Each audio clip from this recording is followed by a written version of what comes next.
नमस्कार दोस्तों, आपका स्वामी विवेकानंद कोचिंग सेंटर के अंदर जो ऑनलाइन क्लासेज हैं उनमें हार्दिक स्वागत है।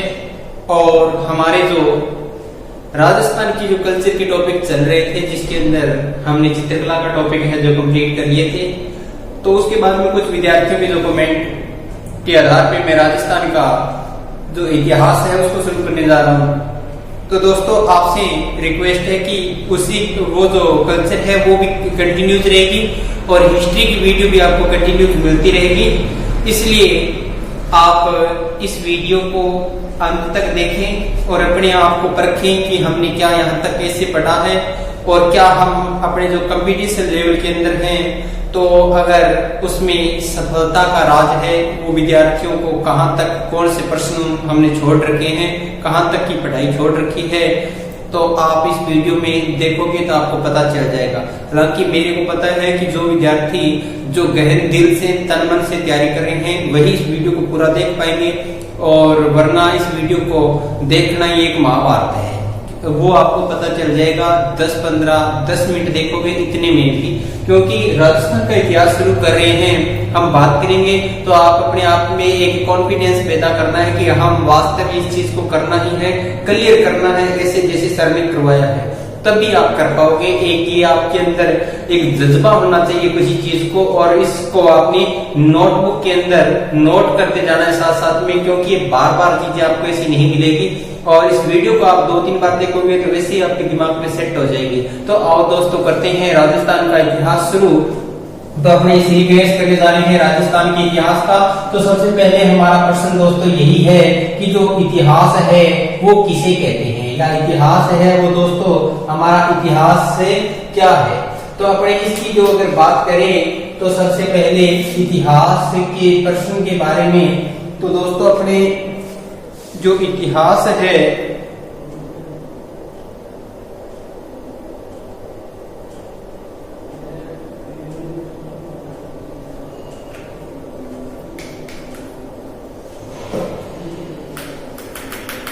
तो देखिए दोस्तों, इतिहास पहला ही प्रश्न हमारा है कि इतिहास क्या है। हमारा प्रश्न क्या है कि इतिहास क्या है, ये हमारा पहला प्रश्न है।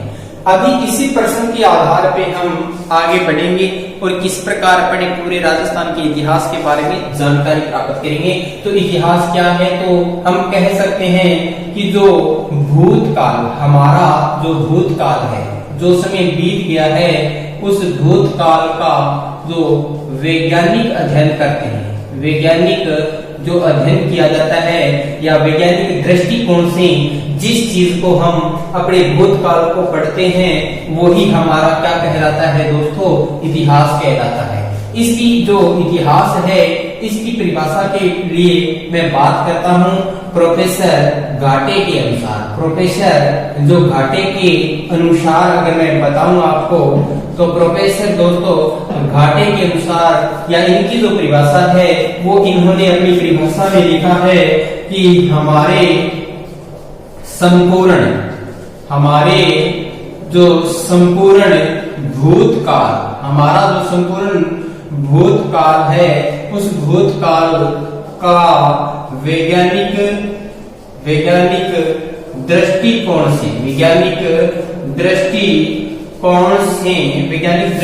से अध्ययन व जो लेखा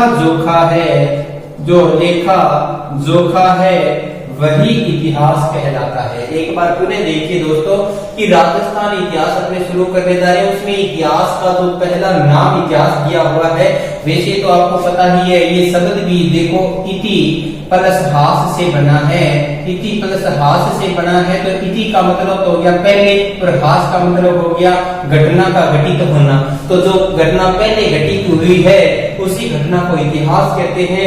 या यूं कहे कि प्रोफेसर घाटे के अनुसार कि हमारे संपूर्ण भूतकाल का जो वैज्ञानिक दृष्टिकोण से अध्ययन करना और उसका जो लेखा जोखा है उसे ही दोस्तों क्या कहते हैं, उसे ही हम इतिहास कहते हैं। ये आपने अपने दिमाग में बात बिठा लेनी है। अब दोस्तों अपने आगे बढ़ते हैं इसी आधार पर अपने इस क्रम को आगे बढ़ाते हुए पढ़ते हैं कि ये प्रोफेसर घाटे की जो परिभाषा है ये आपके दिमाग में रखनी है दोस्तों, आपने हमेशा के लिए, क्योंकि कई बार पूछ भी लिया जाता है इतिहास के बारे में। तो अपना पहला प्रश्न है दोस्तों, अगर अपने थोड़ा सा विश्व के लेवल की बात करें तो विश्व के इतिहास का जनक, विश्व के जो इतिहास का जनक की बात करें, विश्व के इतिहास के जनक की बात करें दोस्तों, तो कहा जाता है किसको? हेरोडोटस को कहा जाता है। किसको कहा जाता है दोस्तों? हेरोडोटस को कहा जाता है। और हेरोडोटस है वो कहां से आया था? तो हेरोडोटस है दोस्तों वो कहां से आया था? यूनान से आया था। और भारत में यूनान से आया था, कहां पर आया था? भारत में। कहां पर आया था? भारत में। और ये कौन सी शताब्दी में आया था? तो देखिए 1 2 3 4 5 कितने वर्ण दिखाई दे रहे हैं आपको? 5 वर्ण दिखाई दे रहे हैं। तो आप लिख सकते हैं कि हेरोडोटस है वो भारत में कौन सी शताब्दी में आया था? 5वीं शताब्दी के अंदर हेरोडोटस है वो कहां आया था? भारत में आया था। दोस्तों यह भारत से पुनः कहां चला गया? वापिस अपने स्वदेश लौट गया। कौन है? हेरोडोटस जो है ये पुनः स्वदेश लौट गया दोस्तों, यूनान लौट गया। तो यूनान जाकर इसने एक पुस्तक लिखी। क्या लिखी? एक पुस्तक या एक ग्रंथ लिखा और उसका नाम आता है हिस्टोरिका। क्या नाम आता है? हिस्टोरिका नाम आता है। क्या नाम आता है दोस्तों? हिस्टोरिका नाम आता है। और इस हिस्टोरिका के अंदर इसने कहा कि भारत प्लस फारस, भारत और जो फारस देश है जिसको अपने ईरान बोलते हैं, इन दोनों देशों के बीच में क्या संबंध है? व्यापारिक संबंध है। क्या संबंध है? व्यापारिक संबंध है दोस्तों। तो ये चीज आपने याद रखना है कि विश्व के इतिहास का जनक है वो हेरोडोटस को कहा जाता है। और जो यूनान का निवासी था और भारत में कब आया था? 5वीं शताब्दी में। और इसने वापिस यूनान जाकर एक पुस्तक लिखी और उस पुस्तक का नाम आता है हिस्टोरिका। क्या नाम आता है?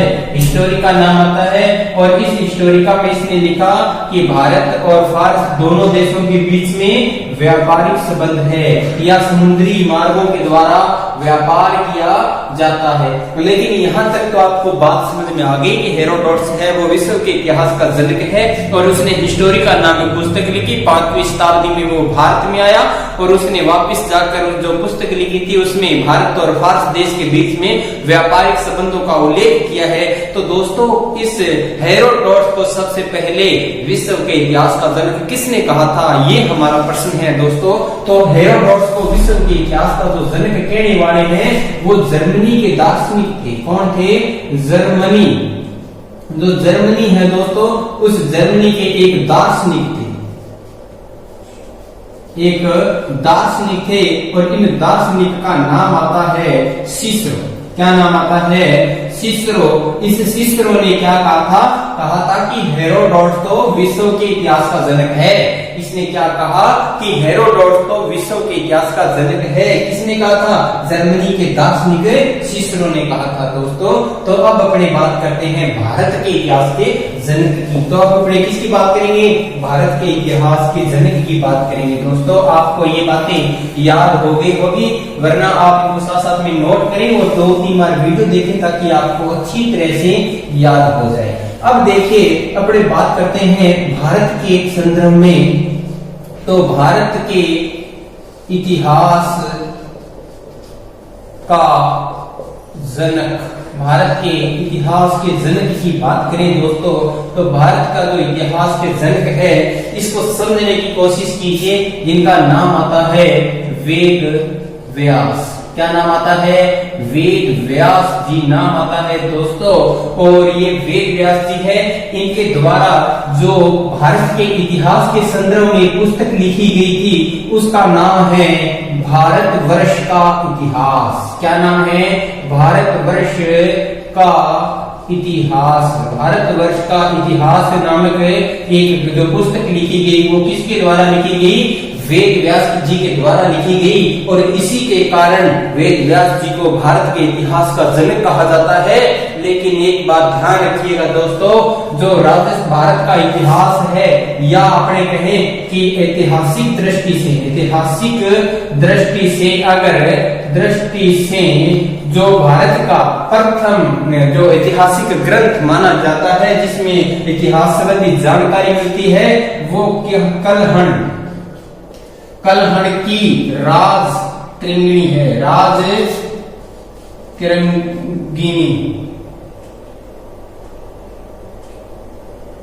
राजतरंगिणी दोस्तों, राजतरंगिणी है जिसका नाम क्या है, राजतरंगिणी है, कलहण की है। कहां के थे, कश्मीर के थे और इनके द्वारा लिखी गई राजतरंगिणी है जिसका मतलब होता है राजाओं की नदी। क्या नाम होता है, राजाओं की नदी। यहाँ पर नदी तो अपने पता है भी, इस शब्द का मतलब है राजतरंगिणी, राजाओं की नदी। लेकिन राजाओं की नदी का मतलब है भारत के शासक, भारत के शासकों का इतिहास। किसका इतिहास है, भारत के शासकों का इतिहास। तो दोस्तों ये बात भी आपके दिमाग में होना चाहिए कि भारत के इतिहास का जनक यदि वेद व्यास जी को कहा जाता है तो वेद व्यास जी ने भारतवर्ष का इतिहास नामक पुस्तक लिखी थी।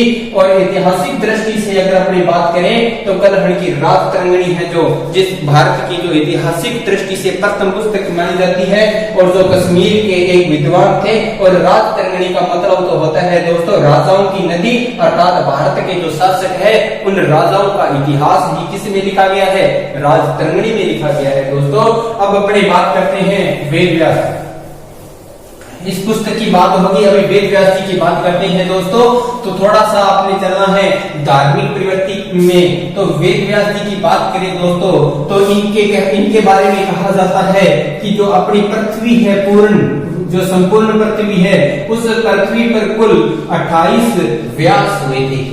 कुल कितने व्यास हुए थे, 28 व्यास हुए थे। और जिनमें जो 28वां व्यास है वो अपने कौन थे, वेद व्यास जी थे। क्या नाम था इनका, वेद व्यास जी था। हालांकि जो वेद व्यास जी है इनका जो पूरा नाम है वो है महर्षि कृष्ण द्वैपायन वेद व्यास, ये इनका दोस्तों पूरा नाम था। लेकिन इनका जो मूल रूप से नाम था वो था दोस्तों बादरायण। क्या नाम था, बादरायण इनका नाम था। अब देखिए जो 28वें व्यास होने के कारण इनको व्यास कहा गया।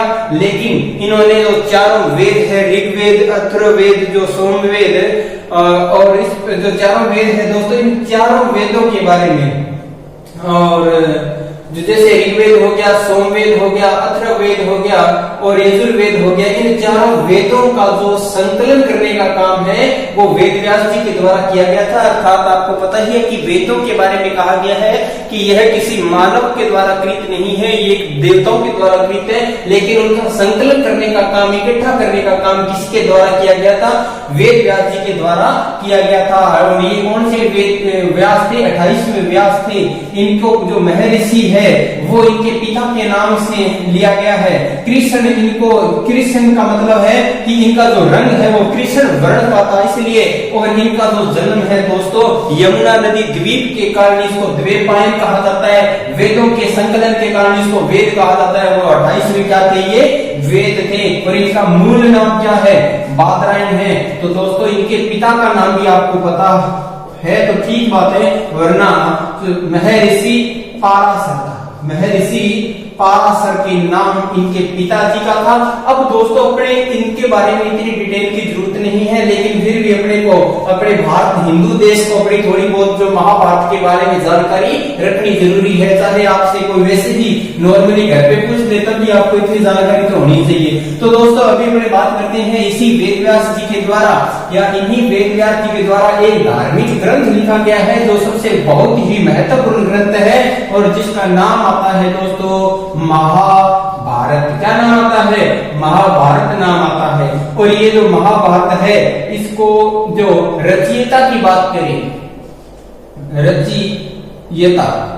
रचयिता की बात करें दोस्तों तो इसकी जो रचयिता है वो वेद व्यास जी हैं।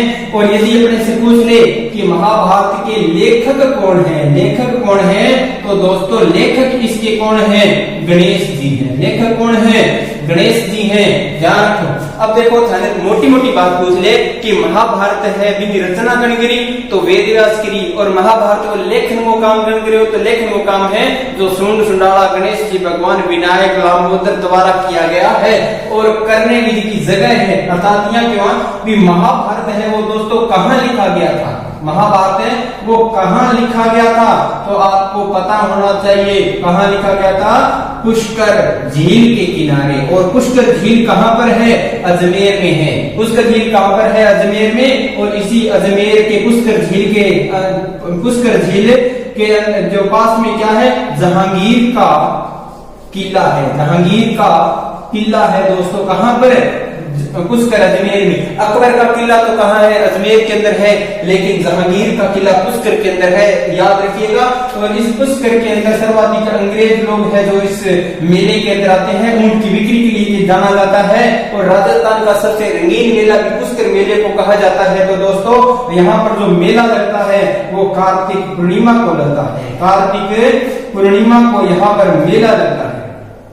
कार्तिक पूर्णिमा को दोस्तों यहाँ पर मेला लगता है। लेकिन अपने महाभारत की बात कर रहे हैं तो महाभारत के रचयिता तो वेद व्यास जी हो गए, महाभारत के लेखक है दोस्तों गणेश जी हो गए। और कहाँ लिखा गया था? पुष्कर झील के किनारे।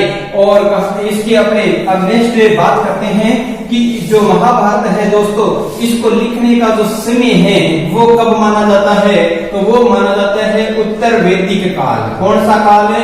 उत्तर वैदिक जो काल है वो महाभारत की रचना का काल माना जाता है।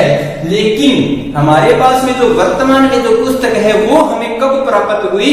तो वो पुस्तक है दोस्तों हमें अपने कह सकते हैं कि जो वर्तमान स्वरूप है, वर्तमान स्वरूप है हमारे पास में महाभारत का वो गुप्त काल में प्राप्त हुआ था। कब प्राप्त हुआ? गुप्त काल में। और कब माना जाता है? 400 ईस्वी के अंदर। 400 ईस्वी के अंदर है, गुप्त काल के अंदर है जो महाभारत का हमें क्या प्राप्त हुआ? इसका वर्तमान जो स्वरूप है वो दोस्तों प्राप्त हुआ था। तो आपको यहाँ तक अच्छी तरह से बात में समझ जो बात है वो समझ में आ गई होगी दोस्तों। अब अपने बात करते हैं इसी तो महाभारत के बारे में थोड़ी सी देर के लिए 2 मिनट 4 मिनट के लिए दोस्तों उन बातों को समझना जरूरी है। अब अपने इस वेद व्यास जी के बारे में पढ़ लिया है और अब अपने बात करेंगे इस महाभारत के बारे में। तो दोस्तों आपको पता है कि हिंदुओं के अंदर इसी महाभारत को 5वां वेद कहा जाता है। क्या कहा जाता है? 5वां वेद कहा जाता है। तो अपने बात करें इस महाभारत में क्या है? तो इस महाभारत में दोस्तों कौरव और पांडवों का युद्ध है। किसका युद्ध है? कौरव व पांडवों का। जो पांडव थे उन पांडवों के युद्ध की कहानी है किसमें? महाभारत में। तो ये महाभारत है वो कहाँ हुई थी? ये युद्ध कहाँ हुआ था? तो दोस्तों ये हरियाणा के अंदर हुआ था। कहाँ हुआ था? हरियाणा के। और हरियाणा के कौन सी जगह पे? कुरुक्षेत्र के अंदर। कहाँ हुआ था? कुरु जो क्षेत्र है इस कुरुक्षेत्र के अंदर दोस्तों ये युद्ध हुआ था। इस चीज का अपने दिमाग में रखना है कि महाभारत को 5वां वेद कहा जाता है, जिसको रचयिता वेद व्यास है, तो जिसके लेखक है दोस्तों लेखक गणेश जी हैं।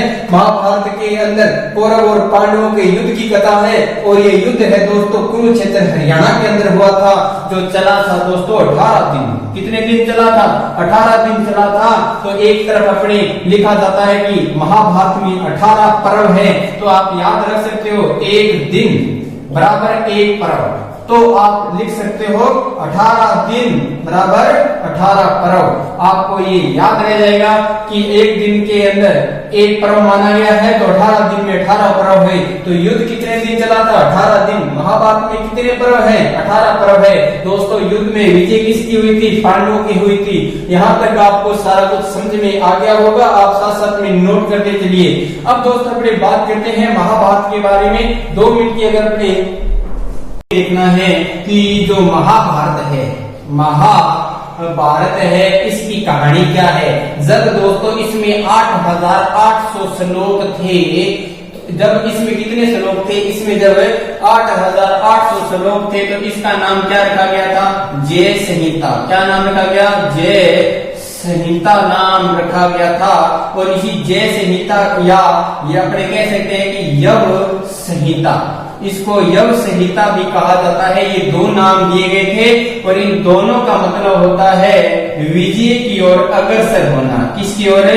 विजय की ओर अग्रसर होना। इस शब्द का मतलब है, जय का मतलब भी विजय होता है, यव का मतलब जवान या यौवन होता है। तो इसका मतलब ये अपने समझ सकते हैं कि यव संहिता या जय संहिता का मतलब हो गया विजय की ओर अग्रसर होना। तो अब अपने कह सकते हैं कि जब ये श्लोक बढ़कर 24,000 श्लोक हुए, कितने हुए? 24,000 श्लोक हुए।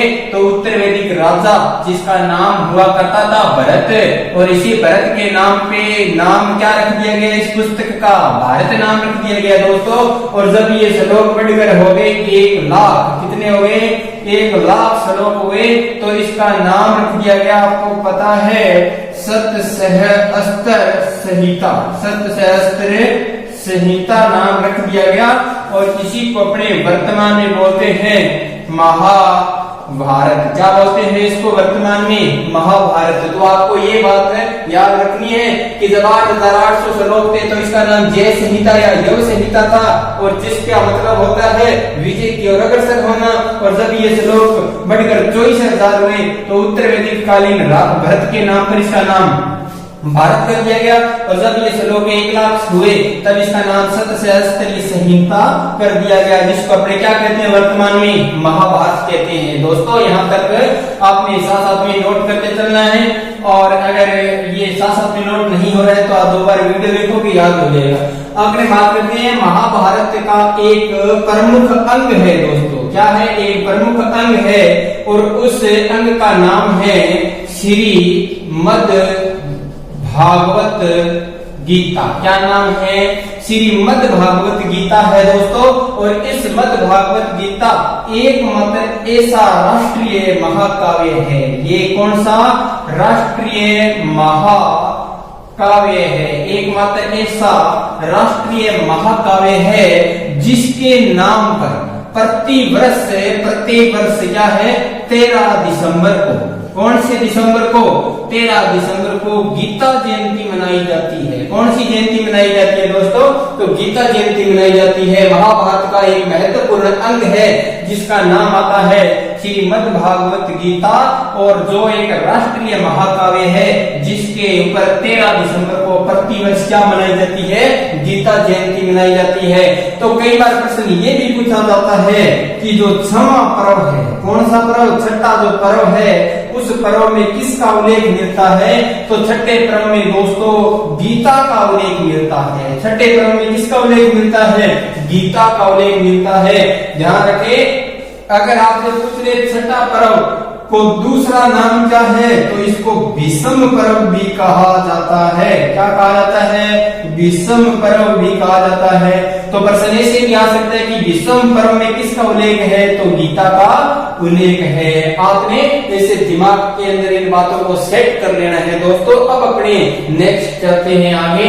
इसी महाभारत के अंदर जो अपने मेन बातें थी, मुख्य बातें थी, वो पढ़ ली है। अब आपको लगता होगा कि अपने राजस्थान का इतिहास पढ़ने जा रहे हैं तो अपने भारत विश्व के इतिहास का जनक, भारत के इतिहास का जनक और महाभारत की ये बातें क्या जरूरी थी। तो आप कभी भी पेपर के अंदर जब प्रश्न देखोगे इनके बारे में तब आपको पता चलेगा कि क्या जरूरी होता है और क्या जरूरी नहीं होता है। क्योंकि एग्जामिनर है वो स्वतंत्र है, क्योंकि अपने राजस्थान का जब सिलेबस डालते हैं तो उसमें मुख्य रूप से टॉपिक है वो ये दिए होते हैं, राजस्थान का सामान्य परिचय, भारत का सामान्य परिचय। तो उनके अंदर अगर ये बातें नहीं है तो आप छोड़ दीजिएगा, अगर है तो इसको पूरा देखिएगा। तो अपने राजस्थान के इतिहास के संदर्भ में बात करते हैं अभी दोस्तों कि जो राजस्थान का पहले नामांकन करेंगे और नामांकन के बाद में राजस्थान के इतिहास के जनक तक जाएंगे जिनका नाम जेम्स टॉड है और उन तक जाएंगे। लेकिन अभी अपने दोस्तों शुरू करने जाएंगे राजस्थान का नामांकन, राजस्थान का नामकरण के बारे में पढ़ेंगे। तो नामकरण के बारे में शुरू करेंगे दोस्तों। तो आपको ये बातें क्रम वाइज साथ साथ में याद रखनी है कि जब ऋग्वेदिक सबसे प्राचीन है, ऋग्वेद है जो दोस्तों सबसे प्राचीन है। तो ऋग्वेद के अंदर इस जो राजस्थान का भूभाग है इसको क्या कहा गया है? तो इसे कहा गया है दोस्तों ब्रह्मवर्त कहा गया है। क्या कहा गया है? ब्रह्मवर्त कहा गया है। ब्रह्मवर्त कहा गया है, इसको याद रखना है। आपने याद रखने के लिए है कि ऋग्वेद के समय सर्वाधिक ब्राह्मण थे। कौन थे? सर्वाधिक ब्राह्मण थे और इन्हीं ब्राह्मणों की वजह से इस भूभाग का नाम क्या हो गया? ब्रह्मवर्त हो गया। इसका नाम क्या हो गया? ब्रह्मवर्त हो गया। तो दूसरी बात करते हैं अपने रामायण की। किसकी बात करते हैं? रामायण की बात करते हैं। और इस रामायण के जो रचयिता है वो वाल्मीकि जी है। कौन है? वाल्मीकि जी है। महर्षि वाल्मीकि जी ने रामायण के अंदर रचना करते समय राजस्थान के भूभाग के लिए दोस्तों जो नाम दिया है वो है मरुकांतार। क्या नाम दिया है? मरुकांतार नाम दिया है। किसमें? रामायण के अंदर दोस्तों नाम दिया गया है। अब अपने बात करते हैं कि राजस्थान को अन्य किस किस नाम से जाना जाता है? तो अन्य नामों के अंदर राजस्थान को मरु प्रदेश, क्या नाम है? मरु प्रदेश, रजवाड़ा, रायथान,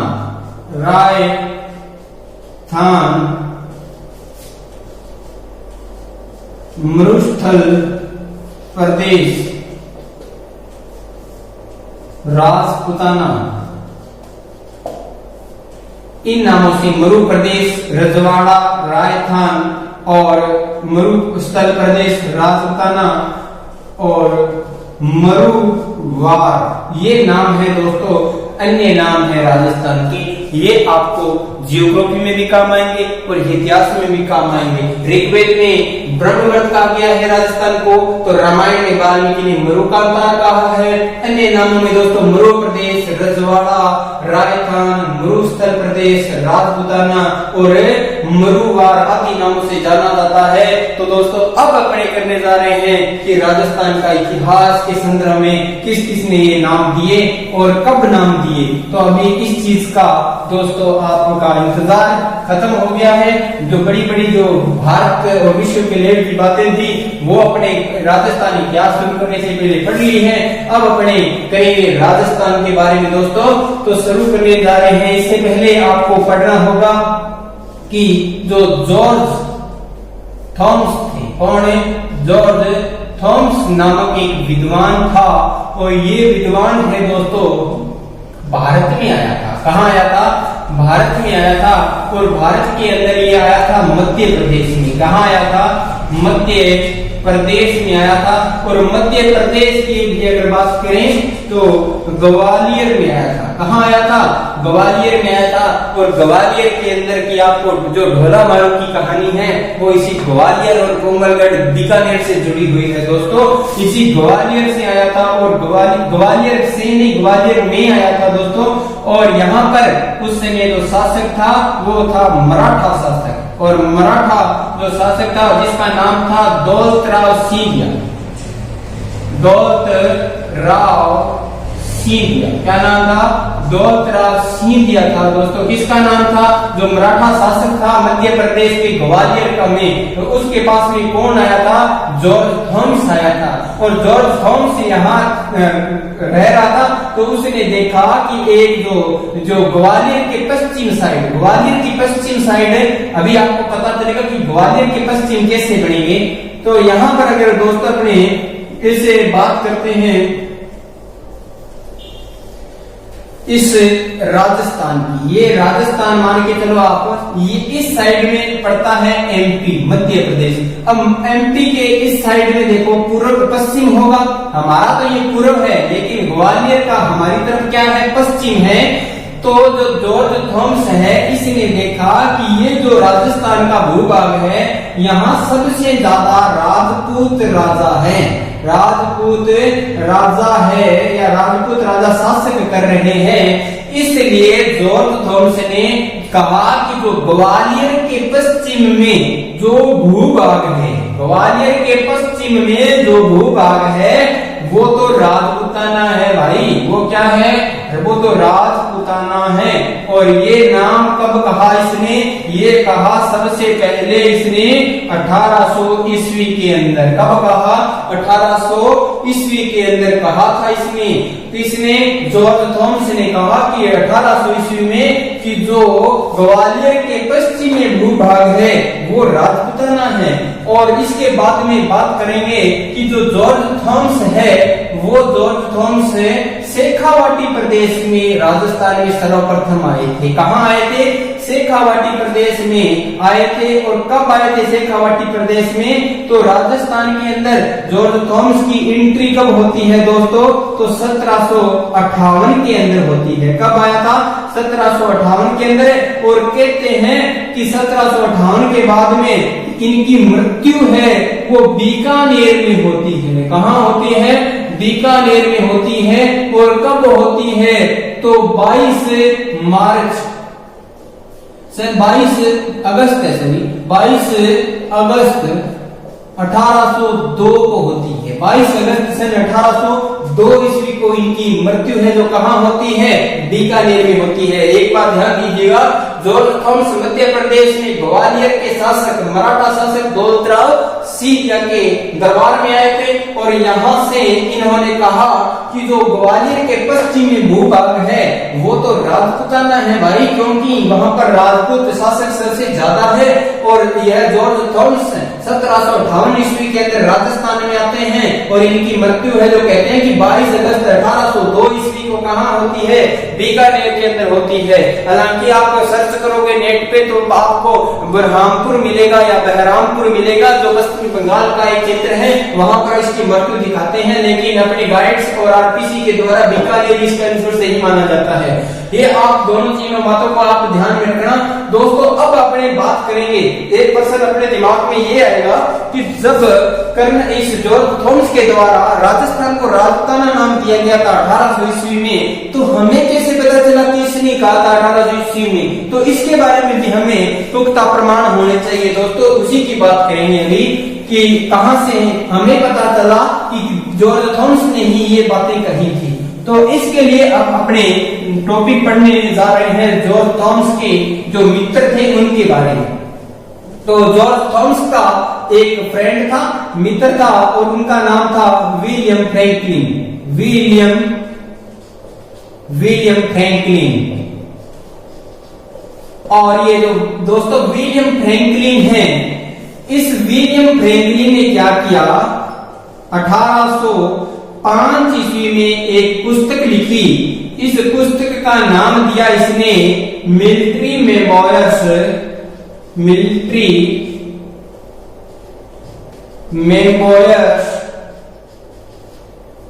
ऑफ मिस्टर जॉर्ज थॉमस, ये नाम दिया दोस्तों। क्या नाम दिया? जो जॉर्ज थॉमस है उसका मित्र था जिसका नाम है विलियम फ्रैंकलिन, जिसने 1805 में एक पुस्तक लिखी जिसका नाम है military memoirs of mister George Thomas. ये पुस्तक लिखी थी और इस पुस्तक का जो प्रकाशन है वो लॉर्ड वेलेंजली ने करवाया था। लॉर्ड वेलेंजली ने करवाया था। लॉर्ड वेलेंजली के द्वारा इस पुस्तक का प्रकाशन करवाया गया था। तो military memoirs of mister George Thomas के अंदर दोस्तों यह बात लिखी गई है, किसके द्वारा? विलियम फ्रैंकलिन के द्वारा, कि जॉर्ज थॉमस ही वह पहला व्यक्ति है, जॉर्ज थॉमस ही वह पहला व्यक्ति है जिसने सबसे पहले 1800 ईस्वी में इस जो मरुस्थल प्रदेश है इसको राजपूताना नाम दिया। क्या नाम दिया? राजपूताना नाम दिया। तो दोस्तों ध्यान दीजिएगा, यहाँ पर हमारे प्रश्न दो तैयार होंगे। एक तो जॉर्ज थॉमस ने राजस्थान को राजपूताना कब कहा था, या जो मरु प्रदेश है उसको राजपूताना कब कहा था? तो 1800 ईस्वी में कहा था। तो दूसरी बात आपको ये होना चाहिए कि राजपूताना शब्द का हमें लिखित प्रमाण कब मिलता है या किसमें मिलता है? तो राजपूताना जो शब्द है इसका लिखित प्रमाण हमें दोस्तों 1805 में मिलता है विलियम फ्रैंकलिन की पुस्तक में, विलियम फ्रैंकलिन की पुस्तक में जिसका नाम है military memoirs of mister George Thomas में मिलता है, जिसका प्रकाशन किसने करवाया था? लॉर्ड वेलेंसली ने करवाया था। आपको ये ध्यान रखना है। और इसमें क्या लिखा है? इसमें लिखा है कि जॉर्ज थॉमस ही पहला व्यक्ति है जिसने 1880 में इस भूभाग के लिए राजपूताना शब्द का प्रयोग किया था। तो दोस्तों यहाँ तक मैं उम्मीद करता हूँ कि आपको बातें समझ में आई होगी। और इसके साथ साथ में आप मेरा एक ही कहना है कि जो कमेंट करके बताएंगे कि कोई आपको अगर प्रॉब्लम है किसी भी प्रकार की और अगर कोई आपको डाउट है तो भी आप कमेंट के अंदर बताएं ताकि हम मिलकर उसका समाधान करें। तो दोस्तों अब अपने जो जॉर्ज थॉमस है उनके बारे में अच्छी तरह से पढ़ लिया, लेकिन अपने एक बात का ध्यान रखना, प्रश्न पूछा गया है कि जो ब्रिटिश काल था, ब्रिटिश काल या अपने कह सकते हैं मध्यकाल, ब्रिटिश काल या मध्यकाल में राजस्थान को क्या कहा जाता था? राजस्थान को क्या कहा जाता था? तो दोस्तों राजस्थान को कहा जाता था राजपूताना, राजपूताना कहा जाता था। ये ध्यान रखना, क्या कहा जाता था? राजपूताना कहा जाता था, क्योंकि मुगल जो इतिहासकार है वो राजपूत शब्द का बहुवचन राजपुंता बोलते हैं और उसी राजपुंता को अंग्रेजों के द्वारा राजपूताना नाम दिया गया। तो राजस्थान को ब्रिटिश काल के अंदर दोस्तों राजपूताना कहा जाता था और इस राजपूताना का सबसे पहले इतिहास लिखने का प्रयास, सबसे पहले इतिहास लिखने का प्रयास जो किया था वो किसने किया था? तो वो किया था दोस्तों श्यामल दास जी के द्वारा, कविराज श्यामल दास द्वारा किया गया। और इन्होंने राजपूताना का इतिहास लिखा था वीर विनोद में, इसमें वीर विनोद के अंदर लिखा था। और इसी वीर विनोद पुस्तक के अंदर श्यामल दास ने मारवाड़ की जो गुलाब राय है उस गुलाब राय को क्या कहा था? ये प्रश्न मैंने आपको चित्रकला का जो टॉपिक है उसमें भी डाला था। उसने जो श्यामल दास है उसने वीर विनोद पुस्तक में जो जोधपुर के अंदर जो गुलाब राय थी जिसकी दिन दहाड़े हत्या की हुई थी, जो एक नृत्यांगना थी, तो उसकी हत्या हुई थी, तो उसको क्या कहा गया है इस पुस्तक में? तो उसे मारवाड़ की नूरजहां कहा गया है श्यामल दास की पुस्तक में। दोस्तों याद रखना है जो कि राजपूताना के समय जो राजपूताना है उसका सबसे पहले इतिहास लिखने का प्रयास किसने किया? श्यामल दास ने। कौन सी पुस्तक में? वीर विनोद में। कहते हैं कि इसको लिखने में 15 वर्ष का समय लगा था, इस पुस्तक को लिखने में 15 वर्ष का समय लगा था और ये 1871 से लेकर 1886 ईस्वी तक लिखी गई थी। तो आप दोस्तों यहाँ तक अपने बात को अच्छी तरह से समझ लिए हैं। तो अपने आगे चलते हैं और पढ़ते हैं राजस्थान की जो मूल जो इतिहास की और जो कड़ी है उसको आगे बढ़ाते हुए और इसके बारे में क्या क्या नाम है, कैसे कहा गया है और क्यों कहा गया है।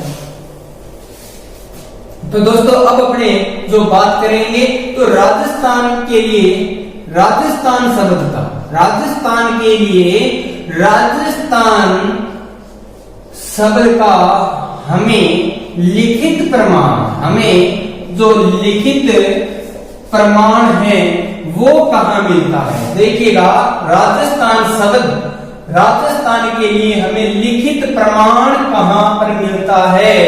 तो दोस्तों लिखित प्रमाण है वो हमें मिलता है कहाँ पर?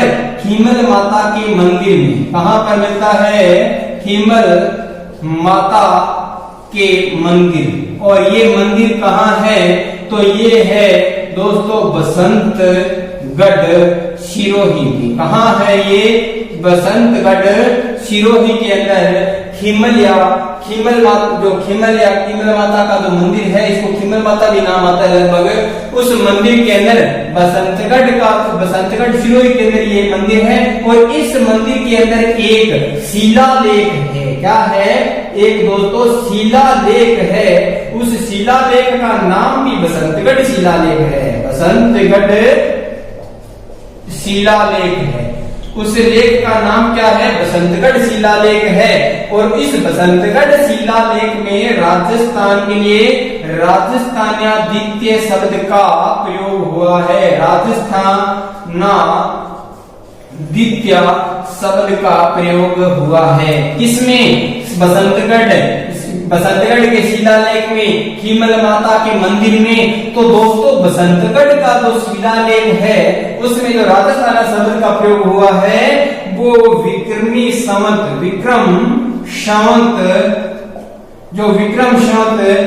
682 ईसा पूर्व का है। कब का है? 682 ईसा पूर्व का है। और ईस्वी में पूछे तो आप 625 ईस्वी लगा सकते हैं, क्योंकि 57 वर्ष का गैप होता है तो 625 ईस्वी बन जाएगा। तो आपको यहाँ तक समझ में आई होगी कि राजस्थान के लिए राजस्थान का लिखित प्रमाण हमें खीमल माता के मंदिर बसंतगढ़ सिरोही में, जो कहाँ पर है? बसंतगढ़ शिलालेख, सिरोही के अंदर बसंतगढ़ जो शिलालेख है उसमें शिलालेख में राजस्थान के लिए राजस्थानादित्य शब्द का प्रयोग किया गया है। और कब किया गया? तो विक्रमी संवत 682 ईसा पूर्व या 625 ईस्वी के अंदर किया गया है। दोस्तों यहाँ तक आपको बात समझ में आई होगी। और ये जो बसंतगढ़ का शिलालेख है वो एक शासक था चावड़ा वंश का, जिसका नाम आता है वरमलात। क्या नाम आता है? वरमलात आता है दोस्तों। और इसने ये है जो दास प्रथा पर उत्कीर्ण करवाया था। किसने? वरमलात के द्वारा इसको दास प्रथा पर उत्कीर्ण करवाया गया था। दोस्तों यहाँ तक आपको जो संपूर्ण जानकारी दी है वो आपको अच्छी तरह से समझ में आ गई होगी। तो अब दोस्तों अपनी बात जो करनी है नेक्स्ट राजस्थान के इतिहास के जनक के बारे में, वो अपने कल नेक्स्ट वीडियो में करेंगे। तब तक के लिए